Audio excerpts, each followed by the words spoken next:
ഇത് എറണാകുളത്തെ ലഹരി കച്ചവടവും ലഹരി ഉപയോഗവും നടത്തുമ്പോൾ ഒരു പള്ളിയിൽ അച്ഛനെയും കുറച്ച് യുവാക്കളെയും അവിടുത്തെ നാട്ടുകാർ പിടിച്ച വീഡിയോ ഇത്.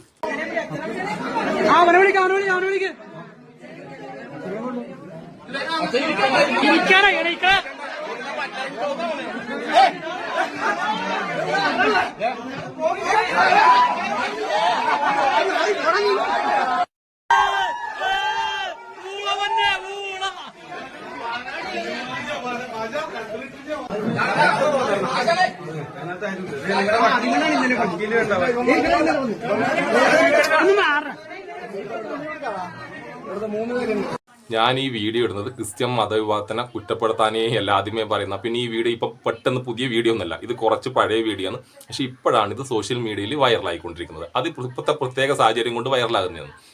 ശരിക്കും പറഞ്ഞാൽ നമ്മൾ പോരാടേണ്ടത് മയക്കുമരുന്നിനെയും കഞ്ചാവ് അതുപോലുള്ള ലഹരി വസ്തുക്കൾക്കെതിരെയല്ലേ. പക്ഷെ ഇവിടെ സംഘികളും ക്രിസംഘികളും പോരാടുന്നത് മുസ്ലിം മതവിഭാഗത്തിനെതിരെയാണ്. കാരണം ഈ മുസ്ലിങ്ങൾ ഇല്ലാണ്ടായി കഴിഞ്ഞാൽ ഈ നാട്ടിൽ ലഹരി ഉണ്ടാവില്ല, കുറ്റകൃത്യങ്ങൾ ഉണ്ടാവില്ല എന്ന് ഇവർ പറയുന്നു. അവരെല്ലാം ആക്കി ഇങ്ങോട്ടേക്കാന്ന് നമുക്കറിയാം. അതിനെതിരെയാണ് ഞാൻ ഈ വീഡിയോ ഇടുന്നത്. ഈ ലഹരി ഉപയോഗിക്കുന്നതിൽ മുസ്ലിങ്ങളുണ്ട്, ക്രിസ്ത്യാനികളുണ്ട്, ഹിന്ദുക്കളുണ്ട്. വിൽക്കുന്നത് മുസ്ലിം ആണെങ്കിൽ വാങ്ങുന്നത് ക്രിസ്ത്യാനിയാണ്, ഉപയോഗിക്കുന്നത് ഹിന്ദുവാണ്. അതുപോലെ വിൽക്കുന്നത് ഹിന്ദു ആണെങ്കിൽ വാങ്ങുന്നത് ക്രിസ്ത്യാനിയാണ്, ഉപയോഗിക്കുന്നത് മുസ്ലിമാണ്. അങ്ങനെ ഈക്വലായിട്ട് നടക്കുന്നുണ്ട്. ഏതെങ്കിലും കേസിൽ ഏറ്റവും കൂടുതൽ ഇതാ മുസ്ലിങ്ങൾ ഉണ്ടെങ്കിൽ കണ്ട കൊയമാർ.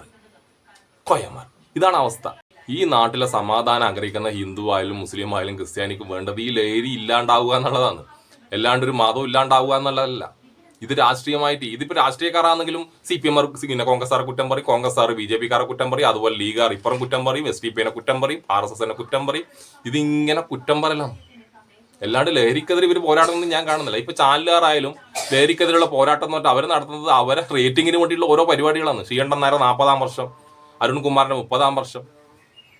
അല്ലാണ്ട് ഇവർ ഇതിനിടെ കഥാവര പോസ്റ്റിങ്. അല്ലാണ്ട് ലഹരിക്കെതിരെ എന്ത് പോരാട്ടം ഇവർ ഈ നാട് നിങ്ങൾ ഇങ്ങനെ നടന്നു കഴിഞ്ഞാൽ ലഹരി ഇല്ലാണ്ടാവുക. പിന്നെ കുറെ ആൾക്കാർ എന്റെ കമന്റ് ബോക്സിൽ വന്നിട്ട് പറയുന്നുണ്ട്, നീ ഒരു ഹിന്ദു ആയിട്ട് നീ ഇങ്ങനെ ഈ മുസ്ലിം ഇങ്ങനെ നീ നടക്കുന്നുണ്ടല്ലോ എന്ന്. അവിടെ ഞാൻ ഹിന്ദുവാന്ന് നിങ്ങൾ സമ്മതിച്ചില്ല, അത് ഭയങ്കര സന്തോഷമുണ്ട്. പിന്നെ സനാതന ധർമ്മം എന്ന് പറഞ്ഞാൽ ലോകാ സമസ്തോ സുഖിനോ ഭവന്തു എന്നാണ്. അല്ലാണ്ട് അതിന്റെ അർത്ഥം ഹിന്ദുക്കൾ മാത്രം ലോകത്ത് സമാധാനത്തോടെ ജീവിക്കണം എന്നല്ല, എല്ലാവരും സമാധാനത്തോടെ ജീവിക്കണം എന്നാണ് കേട്ടോ. ഞാൻ അതിൽ വിശ്വസിക്കുന്ന ആളാണ്. അല്ലാണ്ട് സംഘികൾ മാത്രം സമാധാനത്തോടെ ജീവിക്കണം എന്ന് വിചാരിക്കുന്നതല്ല. നമ്മൾ പോരാടേണ്ടത് ലഹരിക്കെതിരെയാണ്. ഓക്കെ, ഇനി ഇത് ഞാൻ പഴയ വീഡിയോ കുത്തിപ്പൊക്കി എന്ന് പറഞ്ഞാൽ ഞാൻ ഓൾറെഡി ആദ്യം പറഞ്ഞിട്ടുണ്ട്. ഞാൻ ഇതൊരു ക്രിസ്ത്യൻ വിവാദത്തിനെതിരുമല്ല, ഒരു പള്ളിയിലച്ഛനും അല്ല, ഒരു മദ്രസക്കാരനും അല്ല, ഒരു പിന്നെ പള്ളിയിലെ പിന്നെ അമ്പലത്തിലെ പൂജാരിയും അല്ല ഈ നാടൻ നശിപ്പിക്കുന്നത് ലഹരിക്കാരാണ്. അവരെ സപ്പോർട്ട് ചെയ്യുന്നത് ഇത് എല്ലാം മതത്തിലേക്കും പിന്നെ പാർട്ടി ബേസിലേക്കും ഈ ചർച്ച കൊണ്ടുപോകുന്ന ഇവിടുത്തെ രാഷ്ട്രീയക്കാരും മതവിഭാഗങ്ങളും ഇവിടുത്തെ മാധ്യമങ്ങളുമാണ് ഇപ്പൊ ലഹരിക്കാരെ പ്രോത്സാഹിപ്പിക്കുന്നത്. ഓക്കെ.